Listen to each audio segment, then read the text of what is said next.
Okay, so good morning, and today we are looking at planning and implementing change.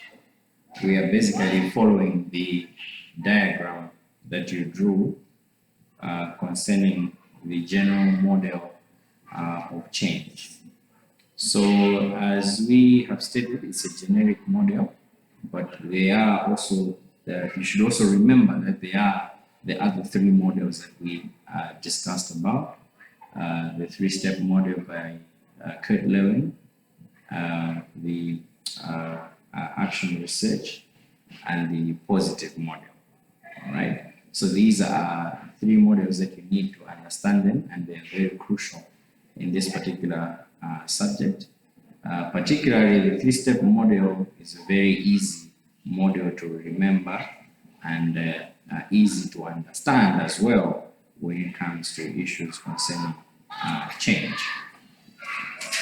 So, in planning and implementing change as this stage, as the title suggests, basically we want to implement the plans that we have in order to make the necessary changes in the organization.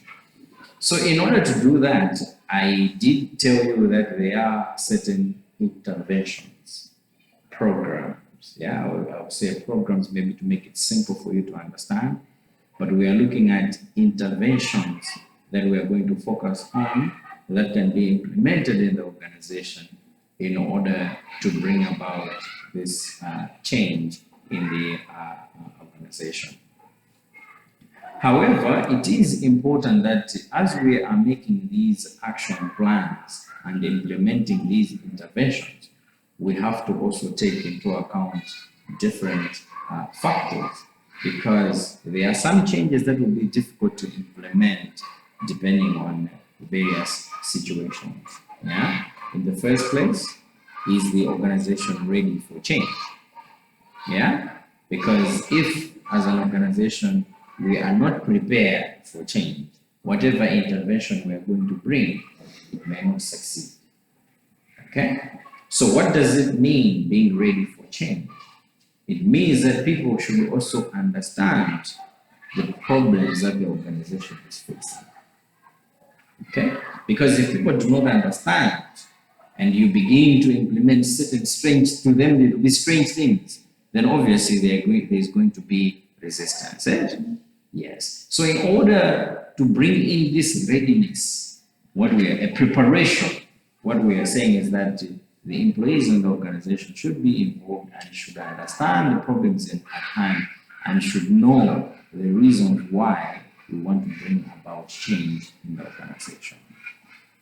That is also one way of trying to reduce the restraining force that we talk about. As I said, that in each particular change, it results into two forces, the driving force as well as the restraining force. So, in order to come up with an effective implementation, first of all, we have to understand what is the level of readiness for change in terms of the organization. But also, you might look at also in terms of what is the working culture in the organization. If people cannot work as a team, then it might also be difficult to bring about change, because it means Winaries is working independently, and that brings a lot of problems also in terms of speaking one language. So that is also to do with the culture itself of the organization. It can also be in terms of power distribution. Power distribution, we are looking at the authority that people have, division of labor. So how does this affect in terms of implementing action plans for change? Is that you should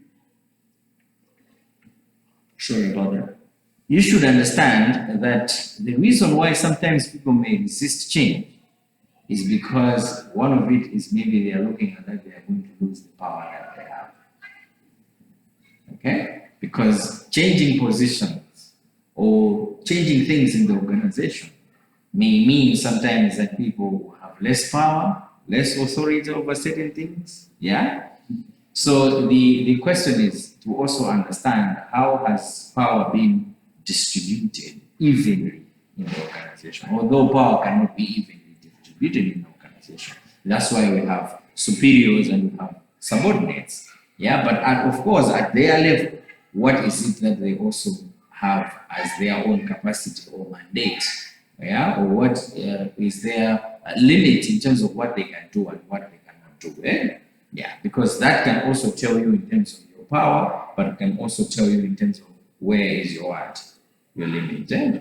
Yes. So has everyone have power in terms of contributions, in terms of the organization, in terms of decision making? If it's not equally distributed, then issues of change again are going to pose a lot of threat to people because they might feel like they are going to lose certain power. Okay? So power is good actually.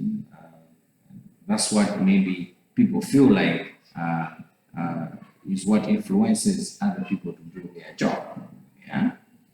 So in management, maybe you might have learned that there are basically, I think, 5 sources of power. Yeah. Because I've ever asked yourself to say, why is it there are managers in the organization? Why is it? Besides that, yes, they are our bosses. But why do they have power over us? Yeah. So the question is that there are so many sources of power. One power can either be in terms of expert power. Expert power may mean that somebody has power over another person because he has certain expertise. He has certain knowledge that you do not have. So as a lecturer, I have knowledge in this subject. You as a student don't have knowledge in this subject. So I have like sort of power over you. Yeah? Something like that because of certain expertise. Somebody is an electrician, you don't know anything about electricity. Yeah, switch because you're looking at that person as what? As an expert. Yeah. So that's the first power that we're looking at. The second power can be in terms of reference power. Reference meaning reference. Yeah. So in life, role models, right? Yes. People that inspire us. So whatever they do, if it's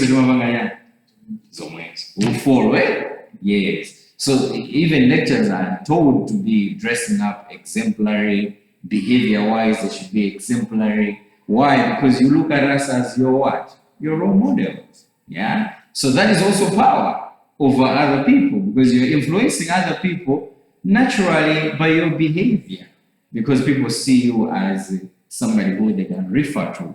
Yeah, somebody who they look at as a role model. Of course, the other power can be what is known as coercive power. Coercive power is a power that you have over people because they are scared that you're going to punish them. Or you control certain, maybe, in terms of punishment. Yeah? So coercion is a type of management where subordinates are always in fear of the boss because they believe that they can punish, or the boss can punish the subordinates if they do something wrong, right? So that kind of power you're having over people because it's like war peers. Yeah, it's a kind of leadership where it's based on fear. So you look at my career and army, police, it's that kind of thing. Fear. Yeah, when I do salute, all those kind of things. Fear. Because he's a high-ranking officer. Despite that, it's respect, yes, but it's also based on what? Fear. Because they know that they can easily be what? Punished. So my punishment, I'm a police, women and I'm transfers, location enjoy all kinds of things. They have their own ways on how they punish each other. Yeah? So that is coercive power. Another power is known as reward power. So reward power is a power that somebody has because he controls resources. Okay? Yeah, so we must go with corruption in organizations. I'm a procurement officer. Yes, because he is responsible to buy things, so he has the resources to buy now. and when afuna jumla invoice, afuna jumla receipt, he's the one in control. So you can also have power over people because you control certain what? Resources.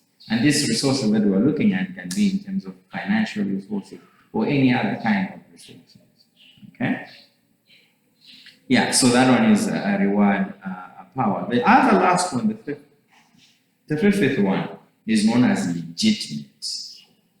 Legitimate, yes, the way how we guys say it, legitimate. Yeah, so legitimate is a type of power that you have because of the position that you hold in the organization. So it's to do with the authority. It's to do with the position that you have. That no, CEO, in the CEO. So by virtue of being a CEO, I have the power over man. Okay? So that one is because of my position in the organization. So when I just will follow what I'll say, or I have power over them because of nature of my what? Of my position. Yeah.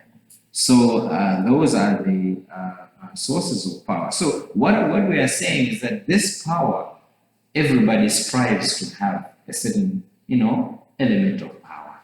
Yeah, I mean, Rogadi, Bamafuna Zoneka Sogo, mafuna na una makazo watu wanibali mdogo nyumba ya au sabi na Yesu gani pampu zake. Yeah, because na Yesu alibanchi, right? Yes. So what we are saying is that we have to distribute this power well in organizations. Otherwise, we'll find ourselves that as we're trying to implement change, people are going to resist change because they may feel that they are going to lose this type of power that they have over other people. Okay?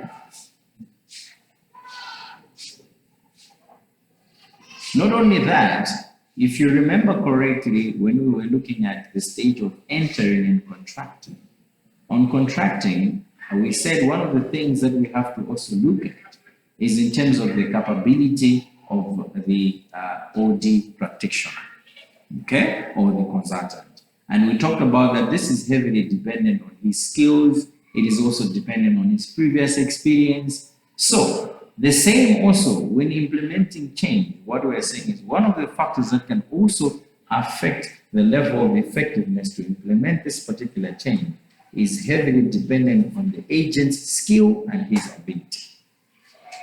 Okay? Is he good with people to interact with people? Yeah, because if he's not, then it might also become difficult to implement specific changes. Does he have the ability? So ability will come in depending on the level of what? Knowledge. So I cannot be a change agent in the banking sector when I don't have any previous background or any knowledge about how a bank operates. It will be difficult for me to implement any change. Yeah. So these are some of the factors that are basically going to affect in terms of implementing any change actions that we have put in place, or what, as we have said, OD interventions. Okay. So you can write a subheading OD intervention because that's what we want to focus on today. We didn't talk about anything there. So let's start with, I said that there are four interventions, right?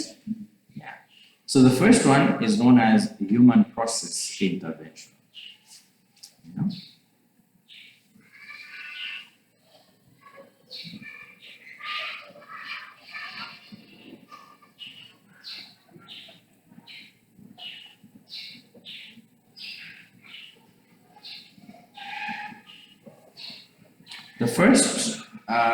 The first action that we can look at under the human process interventions. Yeah. So human process, we're looking at how do people relate with one another in the organization. Human process.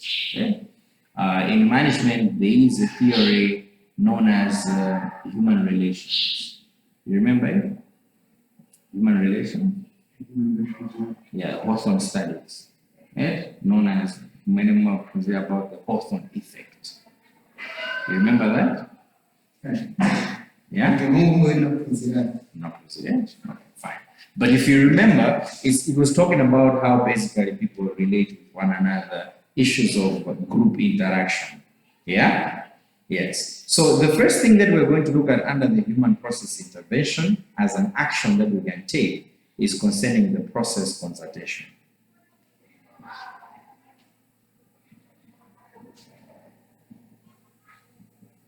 Process consultation under the human process intervention. So what do we mean when we're talking about process consultation?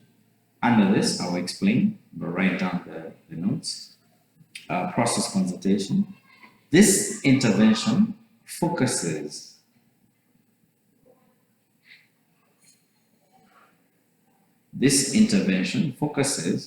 on the interpersonal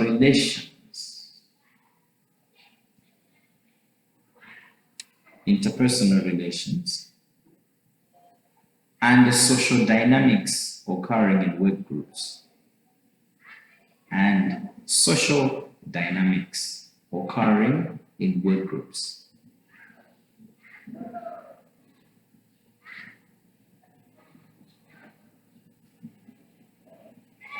in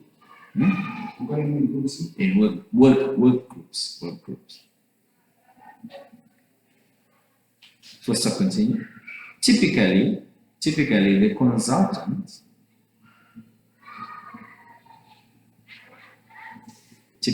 consultant helps group members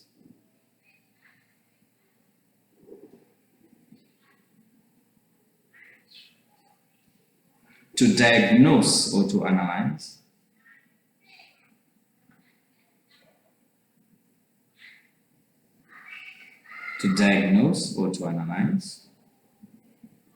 the group functionality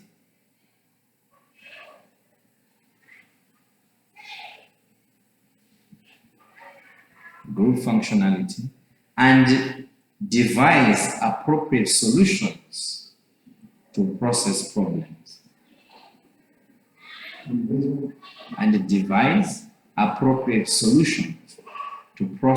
problems.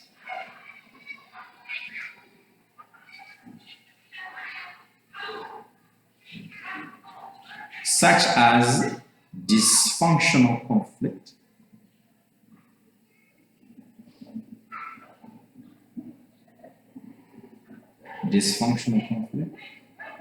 poor communication, and ineffective norms.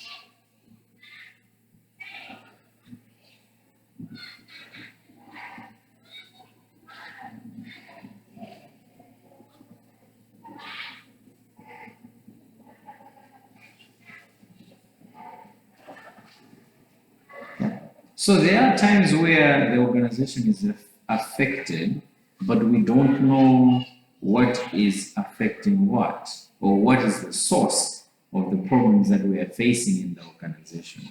So one of the problems that we might face can come from the interpersonal relations. Interpersonal relation, inter meaning that it is between one person and the what? And the other. Yes. So what we are saying is that as a consultant, we may try to look at the problems that we are facing in terms of interpersonal relations. And what are some of these problems? It can be in terms of dysfunctional conflict. What is dysfunctional? Dysfunctional conflict is a conflict that will bring out negative outcomes. So conflict can both be positive and what? You understand that, right? Organization great. Yeah, so conflicts can either be functional or dysfunctional. So functional or dysfunctional meaning that it can either be positive or it can be negative. So the negative is dysfunctional. And the reason is that because it brings out negative outcomes. Yeah? So negative outcomes, you find fear in the organization, or when they feel defeated, leave the job frustrated, and working, absenteeism, and all. Those are negative outcomes of what? Of conflicts. Yeah.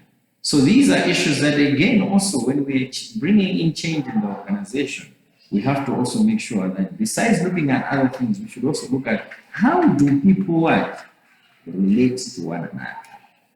Okay? Because those relationships are the ones that also make the organization to perform. Okay? That's why we do talk about the synergy concept that 1 plus 1 is equal to 3. Yeah? It's because if we combine our efforts, the outcome is greater than if we do things independently. But also you should remember that an organization is a social entity. So the fact that it's a social entity means we cannot run away from the fact that people need to work together, need to coordinate, need to what? Interact. Yes.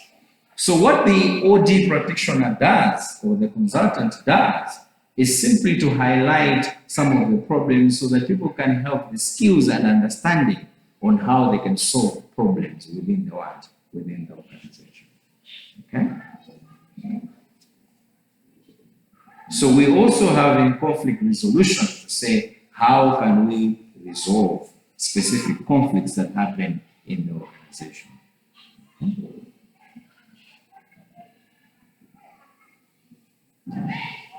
Another element that we can also look at still in the human process is concerning team building. Team building.